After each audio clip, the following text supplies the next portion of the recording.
what was so impressive to me was the first 2 innings and kind of the composure that he handled the first 2 innings with. You know, he wasn't getting hit hard, and but it took him a while to get into the rhythm of the game. And I thought he just handled himself really well in those tough spots. I mean, it's you know, he loads the bases, and both the hitters that he loaded the bases, he came back and he got right ahead of them.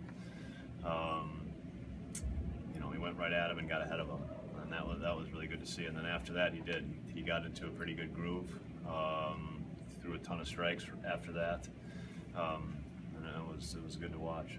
And then in the third, it seemed like that caught stealing. After the caught stealing, the stress level of his innings seemed to go down. Was that a key play for you? Well, I mean, it's always a nice, yeah, it's always helpful for sure.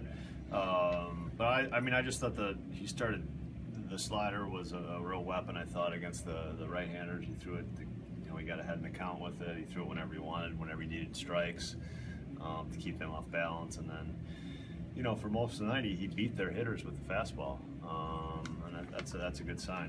He trusts that fastball, and he threw some good changeups as well to their left-handers. So, you know, he used his 3 pitches, you know, when he needed them, and it was to me it was a very advanced start the way he went about it. It was impressive. Do you have a number in mind as far as pitches for him coming in? We passed it. Yeah.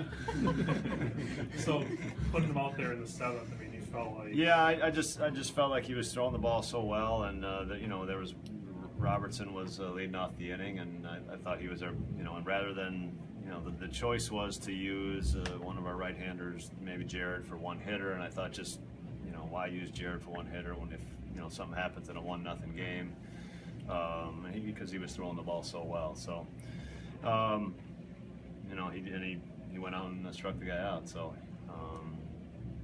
you know, it was a big start, and obviously again a guy coming up and giving us a big boost and filling in a spot in the rotation that we really needed.